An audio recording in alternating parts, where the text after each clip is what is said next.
Hello everyone, welcome to Catalyst YouTube channel. आप सभी की प्रिपरेशन बहुत अच्छी होगी कल के एग्जाम के लिए। मेरी तरफ से ऑल द बेस्ट। आज इस वीडियो में मैं आपके लिए लेके आई हूँ कुछ ऐसे इंपॉर्टेंट क्वेश्चन जो काफ़ी बार रिपीट हुए हैं आपके CSI नेट लाइफ साइंस के एग्जाम में। और ये जो आज के क्वेश्चन हैं मैंने बायोकेमिस्ट्री यूनिट से लिया, जो पहली यूनिट है आपके सिलेबस में। तो आप सभी एग्री करेंगे हर एग्जाम में कुछ क्वेश्चंस ऐसे होते हैं जिनकी कॉन्सेप्ट बार बार आपके एग्जाम में रिपीट होती है। अगर उन क्वेश्चंस को आप देख लेते हो, उनको एक बार आप रिवाइज कर लेते हो, तो डेफिनेटली आपके चांसेस थोड़े से अच्छे हो जाते हैं एग्जाम में उन क्वेश्चंस को अटेम्प्ट करने के। तो बायोकेमिस्ट्री की यूनिट में भी कुछ ऐसे क्वेश्चंस हैं, कुछ 10 टाइप के क्वेश्चंस मैंने आपके लिए लिए हैं इस सेशन में, और जिनमें मैं नंबर्स अभी आपको दिखाने वाली हूँ। तो आपको देख के लगेगा कि एग्जैक्टली ये क्वेश्चंस, एक ही टाइप के क्वेश्चंस बार बार आपके एग्जाम में पूछे जा रहे हैं, बिल्कुल सेम कॉन्सेप्ट रिपीट हो रही है। तो फर्स्ट क्वेश्चन आप सभी एग्री करेंगे, जो फर्स्ट क्वेश्चन मैंने स्क्रीन पे डाला है ये है रामाचंद्रन मैप का, और इसके बिना आपका CSI नेट लाइफ साइंस का कोई पेपर नहीं बनता है। और आप देख सकते हैं सितंबर 22 सेशन 2 में पूछा गया था 4 मार्क्स का क्वेश्चन। सिंपली आपको रामाचंद्रन मैप बना के ABCD की पोजीशन पूछ ली गई थी कि right handed, left handed alpha helix collagen या फिर एंटी पैरेलल बीटा शीट कहाँ पे है। नेक्स्ट अगर आप आए तो आप देख सकते हैं जून 21 के पेपर में भी आपको एक बढ़िया 4 मार्क्स का क्वेश्चन मिल रहा है। अभी इसके चांसेस हैं काफ़ी आपके एग्जाम में कि इस बार भी आपको कोई 4 नंबर का क्वेश्चन मिल जाए, जिसमें भी आपको ये सारे रामाचंद्रन प्लॉट बना के दिया गया और आपको कुछ स्टेटमेंट दिए गए और आपको पता करना है कौन सा स्टेटमेंट करेक्ट है। नेक्स्ट आपको ये देख सकते हैं आप नवंबर 20 में पूछा गया क्वेश्चन, यहाँ पे भी ये क्वेश्चन भी आपका एग्जैक्टली रिलेटेड है रामाचंद्रन प्लॉट की कॉन्सेप्ट से ही, फाई साई एंगल से ही। नेक्स्ट आप आएंगे दिसंबर 19 में भी आपको रामाचंद्रन प्लॉट का एक क्वेश्चन दिख रहा है। तो और आप देख सकते हैं दिसंबर 18 में भी आपका रामाचंद्रन प्लॉट से रिलेटेड एक क्वेश्चन है। अगला जो टॉपिक है, तो फर्स्ट जो टॉपिक मैंने यहाँ पे आपको बताया, मार्क कर लीजिएगा। जो फर्स्ट मोस्ट रिपीटेड क्वेश्चंस मिलते हैं आपको वो रामाचंद्रन प्लॉट से मिलते हैं, और भी कई क्वेश्चंस हैं, मैंने कुछ यहाँ पे डाले हैं।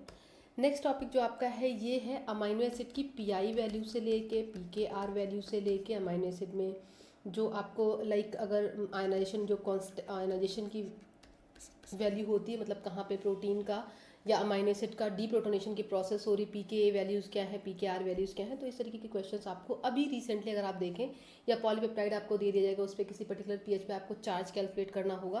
तो इस तरीके से क्वेश्चंस अभी कुछ ईयर्स में अगर आप देखें तो बहुत फ्रीक्वेंसी है इस तरीके के क्वेश्चंस की। तो आप यहाँ पे देख सकते हैं आपको PI वैल्यू पता करनी है लाइसीन की।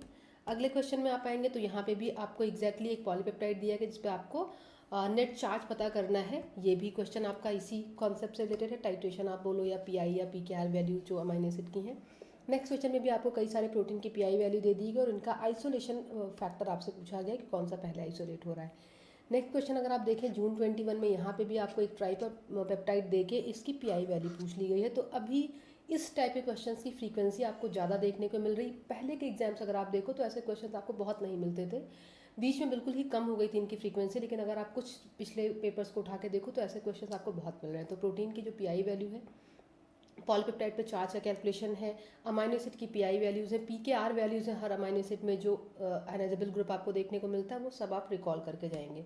नेक्स्ट क्वेश्चन नवंबर 20 में भी देख सकते हैं, यहाँ पे आपको डिक्रीजिंग PKA वैल्यूज़ पूछी गई हैं साइड चेन की। तो ये टॉपिक जो आपका सेकेंड था, जहाँ पे आपको PKA values, PKR values, PI values और जो डीप्रोटोनेशन की स्टेट है, डीप्रोटोनेशन की जो स्टेट है, प्लस जो पेप्टाइड पे चार्ज आपको कैलकुलेट करना होता है, पॉलीपेप्टाइड पे जो चार्ज का कैलकुलेशन होता है, ये सारी चीज़ें आपके एग्जाम में अभी बहुत फ्रीक्वेंटली पूछी जा रही हैं। अगले टॉपिक पे आएंगे तो एक जो थर्ड और इम्पॉर्टेंट मोस्ट रिपीटेड टॉपिक है आपका वो है प्रोटीन सीक्वेंसिंग का। इस पर क्वेश्चन शुरू से ही आते रहे और अभी भी इस पर आपको 4 नंबर में क्वेश्चंस मिल जाते हैं अलग अलग तरीके से डिज़ाइन करके। तो आप देख सकते हैं जून 21 में आपको क्वेश्चन इसका दिख रहा है, जून 21 के दूसरे सेशन में भी इस पर आपको क्वेश्चन मिल रहा है, आपको नवंबर 20 में भी इस पर क्वेश्चन मिल रहा है, आपको दिसंबर 17 में इस पर क्वेश्चन दिख रहा है। तो इस तरीके से काफ़ी सारे क्वेश्चंस आपको इस एरिया से भी देखने को मिलते हैं, जो थर्ड टॉपिक था। नेक्स्ट आएंगे बहुत ही इंपॉर्टेंट टॉपिक, एग्जैक्टली मैं यहाँ पे लिख सकती हूँ कि एंजाइम काइनेटिक्स का हर एक टॉपिक आपके एग्जाम में इंपॉर्टेंट है। स्टिल कुछ एरियाज हैं जिनसे ज़्यादा क्वेश्चंस आपको दिखते हैं, वो मैं यहाँ पे आपको बताने वाली हूँ। तो फर्स्ट जो मिकेलिस मेंटन इक्वेशन है, चाहे आप इक्वेशन बनाओ चाहे आप ग्राफ बनाओ, इनसे रिलेटेड काफ़ी सारे क्वेश्चंस आपको मिलते हैं। प्लस जो मिकेलिस मेंटन के मॉडिफाइड वर्जन्स हैं, ग्राफिकल फॉर्म जो आप पढ़ते हो, चाहे लाइन-वेयर-बर्ग प्लॉट है, एडी हॉफस्टी प्लॉट है, हैंसवेल प्लॉट है, डिक्सन प्लॉट है, लाइन-वेयर-बर्ग प्लॉट है, इन सबसे क्वेश्चंस आपके एग्जाम में बहुत पूछे जाते हैं। तो ये आपको जो फॉर्मूला आप पढ़ते हैं V0 = V max S/S+Km, इस फॉर्मूले पे कई क्वेश्चंस आपको मिलते हैं और ये क्वेश्चन भी एग्जैक्टली इसी फॉर्मूले पे बेस्ड है। तो ये आप देख सकते हैं जून 21 का था। फिर जून 21 में ही अगला क्वेश्चन है जिसमें जनरल करेक्टरिस्टिक्स आपको एंजाइम की दी गई हैं। अगला क्वेश्चन भी जो आपको दिया गया है ये भी एग्जैक्टली आपका मिकेलिस मेंटन इक्वेशन पे ही बेस्ड है। बहुत इंपॉर्टेंट इक्वेशन है, बहुत क्वेश्चंस मिलते हैं। नेक्स्ट आपका क्वेश्चन है ये भी आपका एंजाइम काइनेटिक्स के फीडबैक इनहिबिशन से है, एंजाइम काइनेटिक्स के ही पार्ट से है। नेक्स्ट आएंगे तो यहाँ पे भी आपको एंजाइम के अलग अलग करेक्टरिस्टिक्स फीचर दिए गए हैं और मिकेलिस मेंटन कांस्टेंट का ही जो कॉन्सेप्ट वही पूछी गई है, उसके अलग अलग जो है स्टेटमेंट आपको दिए गए और आपसे पूछा गया करेक्ट स्टेटमेंट कौन सा है। तो बहुत फ्रीक्वेंसी है मिकेलिस मेंटन कांस्टेंट की। अगला क्वेश्चन भी जो आपको दिख रहा है ये भी एंजाइम के करेक्टरिस्टिक फीचर्स पे ही बेस्ड है। तो एंजाइम के जो बेसिक कैरेक्टर्स हैं उन पे क्वेश्चंस और मिकेलिस मेंटन कांस्टेंट अगेन आप देख सकते हैं फेब 22 का जो पेपर आपका था उसमें भी आपको केएम की वैल्यू पूछी गई है। अगले क्वेश्चन पे आएंगे सितंबर 22 का पेपर जो मैंने आपको बताया जो मिकेलिस मेंटन के अलग अलग मॉडिफाइड फॉर्म है उनसे रिलेटेड जो ग्राफ है आपके लाइक एडी हॉफस्टी प्लॉट है, मैंने आपको बताया हैंस वुल्फ प्लॉट ऑफ पढ़ते हो है ना, Lineweaver Burk plot of पढ़ते हो, लाइन वीवर बर्ग प्लॉट जिसको आप डबल रेसिप्रोकल प्लॉट भी बोलते हो है ना। इसके अलावा डिक्सन प्लॉट भी अभी कुछ दिनों से काफ़ी फेवरेट बना हुआ है CSIR का। तो ये सारे पॉइंट्स आपको बहुत अच्छे से रिवाइज करके जाने, आप देख सकते हैं क्वेश्चन की फ्रीक्वेंसी कितनी है। अगला क्वेश्चन भी आपका मिकेलिस मेंटन की कॉन्सेप्ट पे बेस पूछा गया है, आपको ग्राफ दिए गए हैं और एग्जैक्टली यहाँ पे डिपेंडेबल और इंडिपेंडेबल वेरिएबल की कॉन्सेप्ट पूछी गई है। तो ये कॉन्सेप्ट भी आपका इसी से रिलेटेड है। दिसंबर 19 में अगेन एक ग्राफ बना के आपको दिया गया है और ये कॉन्सेप्ट भी थोड़ी सी रिलेटेड है मिकेलिस मेंटन की कॉन्सेप्ट से। नेक्स्ट आएंगे तो ये क्वेश्चन भी आपको जून 21 में आपको देखने को मिल रहा है, यहाँ पे भी एग्जैक्टली आपको ये कॉन्सेप्ट भी मिकेलिस मेंटन इक्वेशन पे ही बेस्ड है।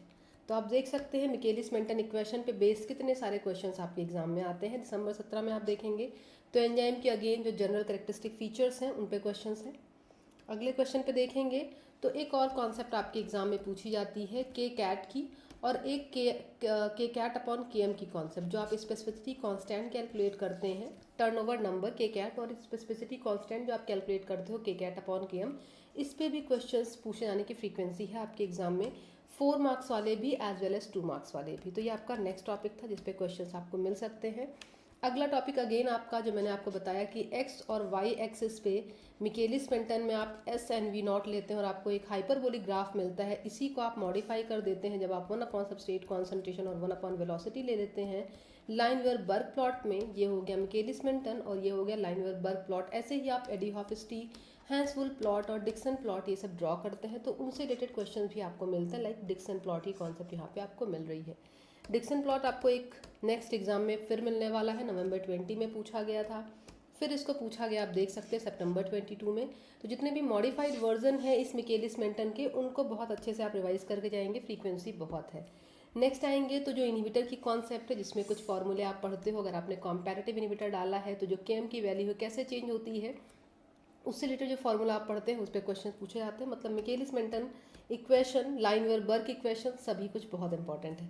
तो ये इनहिबिटर पे बेस्ड एक न्यूमेरिकल था और ये इनहिबिटर पे बेस्ड एक स्टेटमेंट वाला क्वेश्चन है जो आप पढ़ते हैं कॉम्पैटिटिव, अनकॉम्पैटिटिव, मिक्स्ड और नॉन कॉम्पैटिटिव इनहिबिटर, जहाँ पे आप इस तरीके के ग्राफ बनाते हैं और आप चेक करते हैं कि अगर इस तरीके से पैरेलल लाइन मिल रही है तो आपको अनकॉम्पैटिटिव इनहिबिटर है और अगर कुछ इस तरीके की लाइन है मतलब ये नॉन कॉम्पैटिटिव इनहिबिटर है और अगर आपको कुछ इस तरीके की लाइन मिल रही है मतलब ये कॉम्पैरेटिव इनहिबिटर है। तो इस तरीके के स्टेटमेंट वाले क्वेश्चंस भी आपको मिलते हैं और ऐसे डायग्रामेटिक क्वेश्चंस भी आपको मिलते हैं। तो इनहिबिटर की स्टोरी भी अभी पहले गेट के एग्जाम में आती थी बट अभी CSIR में इसकी भी फ्रीक्वेंसी बहुत ज़्यादा है, तो ये भी मोस्ट रिपीटेड क्वेश्चन में आपको देखने को मिल रहा है।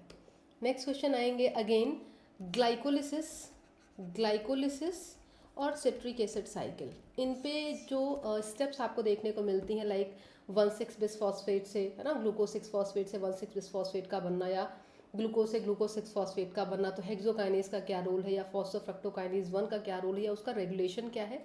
तो इस पे अभी कुछ एग्जाम्स से आपके जो कुछ बार से आपके एग्जाम्स में ये भी एक मोस्ट रिपीटेड क्वेश्चन है जो आपको काफ़ी देखने को मिलता है। आप देख सकते हैं सितंबर 22 में है, फिर जून 21 में आपको इसी टाइप का क्वेश्चन दिख रहा है। अगला आपको सितंबर 22 में भी 4 मार्क्स में मतलब ग्लाइकोलिसिस वाली कॉन्सेप्ट पे क्वेश्चंस आपको मिलते हैं। अगला जो टॉपिक मैंने लिया है ये ETC का है, ऑक्सीडेटिव फॉस्फोरिलेशन, ऑक्सीडेटिव फॉस्फोरिलेशन, इन सब टॉपिक्स को समराइज करके देख लीजिएगा। तो नेक्स्ट टॉपिक जो आपका इलेक्ट्रॉन ट्रांसपोर्ट चेन या ऑक्सीडेटिव फॉस्फोरिलेशन का है, इस पर भी एक 4 नंबर का या 2 नंबर का क्वेश्चन 100% आपको मिलता है। काफ़ी रिपीटेड है और अभी कुछ बार से इस पे भी फ्रीक्वेंसी आपको ज़्यादा देखने को मिलेगी। सितंबर 22 का क्वेश्चन आप देखेंगे। अगले क्वेश्चन पे आएंगे तो आप देख सकते हैं यहाँ पे नेक्स्ट क्वेश्चन भी आपका सितंबर 22 में F0 F1 सब यूनिट जो ATP सिंथेज होता है ऑक्सीडेटिव फॉस्फोरिलेशन में जो फिफ्थ कॉम्प्लेक्स होता है उसकी पूरी स्ट्रक्चर से रिलेटेड क्वेश्चन आपको दिया गया है। अगले क्वेश्चन पे आएंगे तो यहाँ पे आपको एग्जैक्टली प्रोस्थेटिक ग्रुप पूछा गया है।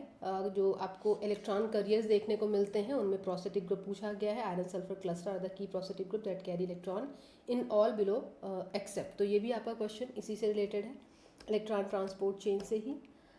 नेक्स्ट क्वेश्चन में आपको इलेक्ट्रॉन ट्रांसपोर्ट चेन के इनहिबिटर्स पूछे गए हैं। इन टॉपिक्स पे मोस्ट स्कोरिंग टॉपिक सीरीज में मैंने कई सारे वीडियोस रिलीज़ किए हैं। अगर आपने देखा होगा तो इन टॉपिक्स को आपने रिवाइज किया होगा, क्योंकि इन टॉपिक्स को ही वर्कआउट करके वो वीडियोस हम लोगों ने बनाए थे। तो ये आपका था इनहिबिटर वाली कॉन्सेप्ट, इलेक्ट्रॉन ट्रांसपोर्ट चेन की प्रोसेस प्लस उसमें जो इनहिबिटर्स आपको देखने को मिलते हैं इन पे भी क्वेश्चंस रिपीटेड आपको मिल रहे हैं।